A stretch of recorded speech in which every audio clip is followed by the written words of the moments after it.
Ο Dr. Ward έγινε παγκόσμια γνωστός για την έρευνά του στα γεγονότα μεγάλης εξόντωσης και για τη συγγραφή αρκετών βιβλίων και άρθρων για τη μετεξέλιξη της ζωής.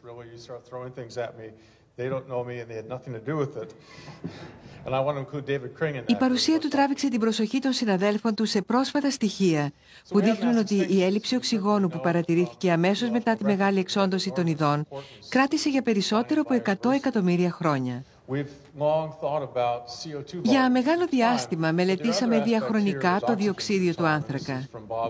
Το ίδιο σημαντικό είναι και το οξυγόνο μέσα στον χρόνο. Αυτό είναι από το μοντέλο γεωάνθρακα του Bob. Και πάλι ο Bob και η ομάδα του έχουν επικεντρωθεί σε αυτό το χρονικό διάστημα, την πριν από 250 εκατομμύρια χρόνια και μέχρι την Τριασική περίοδο. Είναι ένα διάστημα περίπου 100 εκατομμυρίων χρόνων. Αν ο Έρβιν και η ομάδα του έχουν δίκιο, αν το οξυγόνο ήταν πολύ λιγότερο από σήμερα, όπως δείχνουν οι μελέτες τους, θα πρέπει να σκεφτώ τι επίδραση είχε αυτό στα ζώα. Και να σκεφτώ το αναπνευστικό σύστημα των αεροθυλάκων που το έχουν τόσο τα πουλιά όσο και οι δεινόσαυροι. Ο Κρίς άρχισε να σκέπτεται ότι τα σαυροειδή είχαν ένα αναπνευστικό σύστημα αεροθυλάκων όπως και τα πουλιά. Ακόμα και όταν δεν μειωνόταν το οξυγόνο, αυτό το σύστημα παρέμενε πολύ αποτελεσματικό. Τελικά φαίνεται ότι η επιβίωσή τους οφειλόταν στο ότι το σύστημά τους εμπλουτίστηκε με τους αεροθύλακες. Και αν και το σύστημα αεροθυλάκων τους δεν ήταν τόσο εξελιγμένο όσο των σύγχρονων πτηνών, εντούτοις βοήθησε πολύ σε έναν κόσμο με ολιγοστό οξυγόνο. Η παρουσίαση του Dr. Award θεωρήθηκε από τους επιστήμονες σαν η πρώτη που έδινε κάποια απάντηση στο μεγαλύτερο ένιγμα της ιστορίας της ζωής. Του πώς κατόρθωσαν οι δεινόσαυροι να κυριαρχήσουν στον πλανήτη. Θυμάμαι ειδικούς δεινοσαύρων να ξύνουν το κεφάλι τους με αμηχανία και να γράφουν ότι δεν κατανοούν πώς έγινε. Αυτά τα θηλαστικοειδή ερπετά είχαν τόσο καλύτερα δόντια, και όμως αυτοί οι πραγματικά πρωτόγονοι δεινόσαυροι επέζησαν και κυριάρχησαν. Θα υπέθετος ότι αυτοί ήταν οι νικητές και οι άλλοι οι χαμένοι, αλλά συνέβη ακριβώς το αντίθετο, και όχι εξαιτίας της διατροφής, αλλά εξαιτίας της αναπνοής.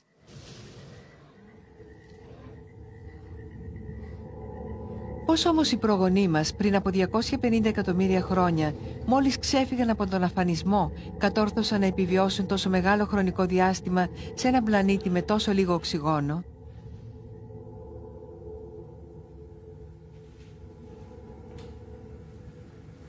Ο Dr. Roger Smith μελετάει τα φαινόμενα των μαζικών αφανισμών στη Νότια Αφρική. Πριν από ένα χρόνο αυτός και ο Dr. Ward συνέγραψαν ένα άρθρο για την εξέλιξη της ζωής σε ένα περιβάλλον φτωχό σε οξυγόνο. Πιστεύει ότι οι πρόγονείς μας έπρεπε να βρουν ένα νέο μονοπάτι εξέλιξης, βελτιώνοντας το αναπνευστικό του σύστημα. Ο Dr. Smith ενδιαφέρθηκε ειδικότερα στον τριναξόδοντα, ένα από τα είδη του κοινόδοντα που επέζησαν του μεγάλου αφανισμού. Πιθανά οι πρώτοι προγονείς μας εμφανίστηκαν αμέσως μετά από αυτό το γεγονός.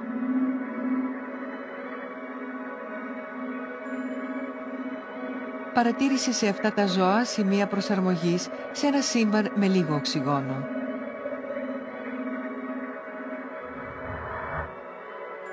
Τα τυχώματα της θωρακικής κοιλότητας που κάλυπταν όλο τον κορμό, κάλυπταν τώρα μόνο το στήθος.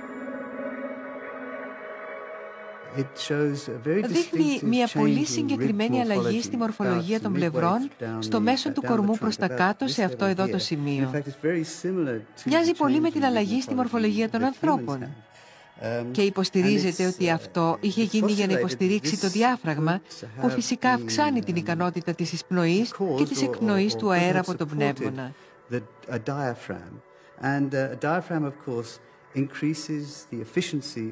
Of inhalation and exhalation of air into the lung. Όταν το διάφραγμα συστέλλεται, απορροφάται μια μεγάλη ποσότητα οξυγόνου. Όταν μετά χαλαρώνουν οι μύες, ο αέρας στους πνεύμονες εκβάλλεται αμέσως. Έτσι λοιπόν οι προγονείς μας ακολούθησαν ένα διαφορετικό μονοπάτι από ότι οι δεινόσαυροι για να προσαρμοστούν στην έλλειψη του οξυγόνου.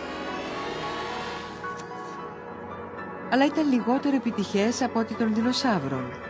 Και αυτό γιατί σύμφωνα με τους επιστήμονες, οι αεροθύλακες ήταν πιο αποτελεσματικοί από την αλλαγή στη μορφολογία των τυχωμάτων της θωρακικής κοιλότητας.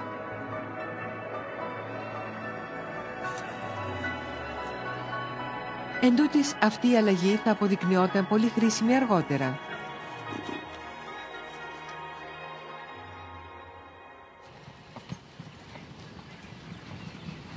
Ας παρατηρήσουμε τη συμπεριφορά των σημερινών θηλαστικών. Οι περισσότερες μητέρες, ενώ τρέφουν τα μικρά τους, γυρνούν τον κορμό τους, εκθέτοντας την κοιλιά τους πλαγίως, κάνοντας τη δουλειά τους ευκολότερη.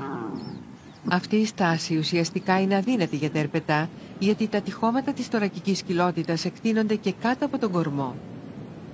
Για να προσαρμοστούν τα τυχώματα της θωρακικής κοιλότητας των προγόνων μας στο περιβάλλον χαμηλού οξυγόνου, έγιναν κοντύτερα. Αυτό τους έδωσε και τη δυνατότητα να φροντίζουν περισσότερο τα παιδιά τους και να μπορούν να ξαπλώνουν δίπλα τους.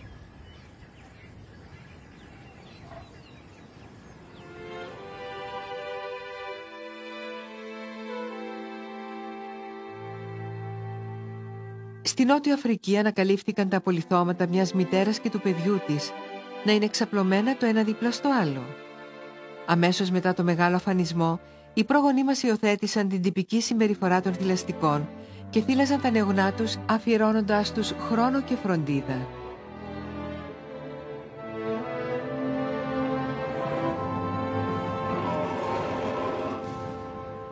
Αργότερα, στη διάρκεια της εποχής των δεινοσαύρων, τα θηλαστικά έκαναν ένα άλλο βήμα μετεξέλιξης. Πιστεύουμε ότι η έλλειψη οξυγόνου που διήρκησε για περισσότερο από 100 εκατομμύρια χρόνια τα όθησε να γίνουν θηλαστικά. Από τόκα, δηλαδή ζώα που γεννούσαν αυγά, έγιναν ζωοτόκα, ζώα που τα μωρά τους αναπτύσσονταν μέσα στην κοιλιά της μητέρας χάρη στον πλακούντα.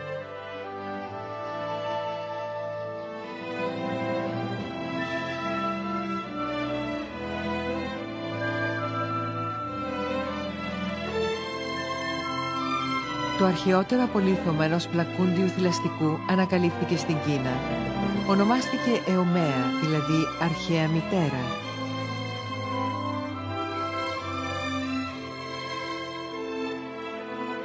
Βρέθηκε σε μια διαστρωμάτωση 125 εκατομμυρίων ετών, την εποχή της βασιλείας των δεινοσαύρων. Είναι πιθανά ο κοινός πρόγονος των σημερινών πλακουντίων θηλαστικών.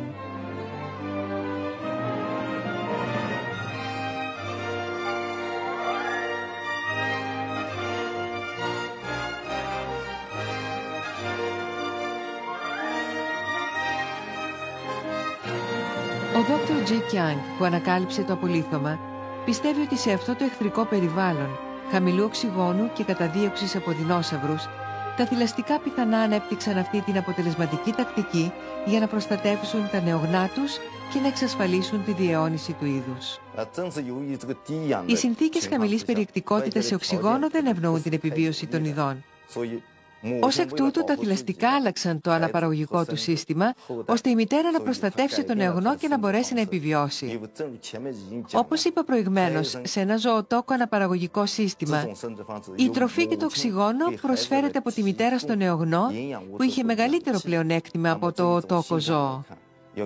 Κάτω από αυτές τις συνθήκες, πιστεύω ότι υπάρχει στενή σχέση μεταξύ της μετάβασης από την οοτικία στη ζωοτοκία και της χαμηλής ύπαρξης οξυγόνου.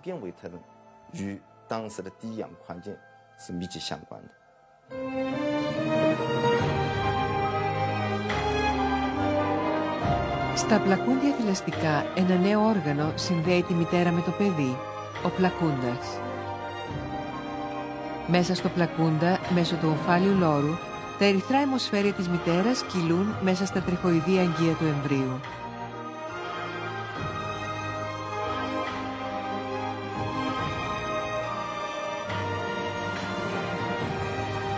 Αυτά τα αιμοσφαίρια, που είναι πλούσια σε οξυγόνο, μεταφέρονται από τη μητέρα στο μωρό.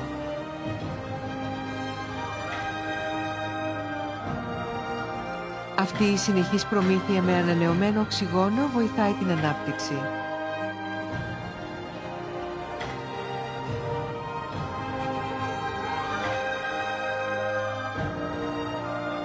Μια νέα σχέση μητέρας παιδιού παρουσιάστηκε εξαιτίας της έλλειψης του οξυγόνου.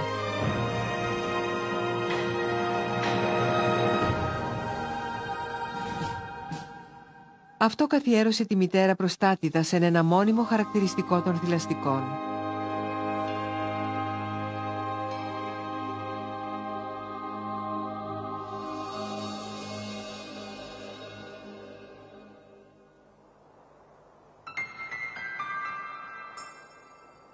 «160 εκατομμύρια χρόνια μετά το ξεκίνημα της εποχής των δεινοσαύρων, μια νέα καταστροφή χτύπησε τον πλανήτη.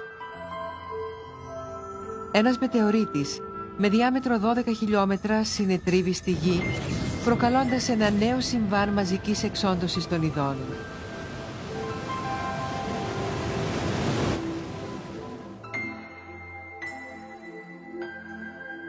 Αυτό ήταν και το τέλος της βασιλείας των δεινοσαύρων.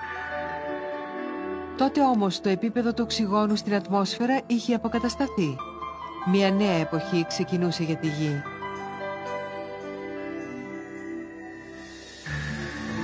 Η Γη γνώρισε δύο μεγάλες καταστροφές μαζικής κλίμακας.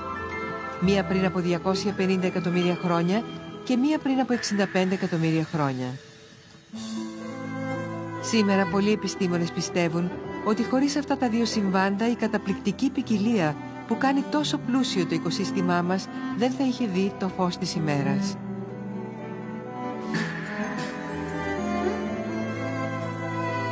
Οι πρόγονοί μας κατόρθωσαν να επιζήσουν μέσα από τρομερά γεγονότα πριν τελικά κατορθώσουν να γίνουν κυρίαρχοι του πλανήτη.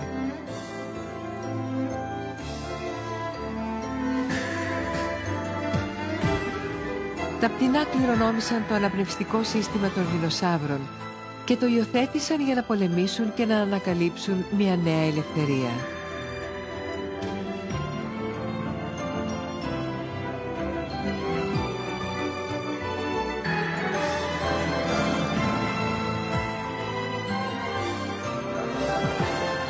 Οι άνθρωποι επίσης κληρονόμησαν από τους προγόνους τους τα θηλαστικά έναν αποτελεσματικό τρόπο να χρησιμοποιούν το οξυγόνο.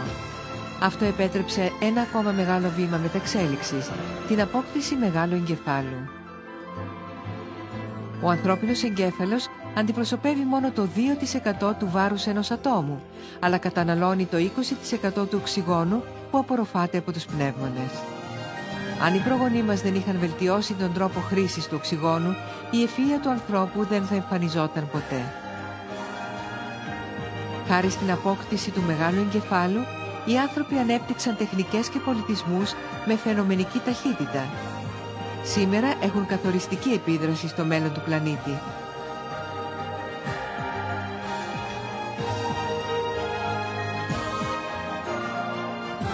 Στην εποχή μας, η Γη φιλοξενεί μια απίστευτη ποικιλία μορφών ζωής και εμείς αποτελούμε μέρος της. Δεν πρέπει ποτέ να ξεχνάμε ότι οφείλουμε αυτόν τον κόσμο στη θαυματουργή επιβίωση των προγόνων μας που αντιμετώπισαν τεράστιες καταστροφές και μαζικούς αφανισμούς.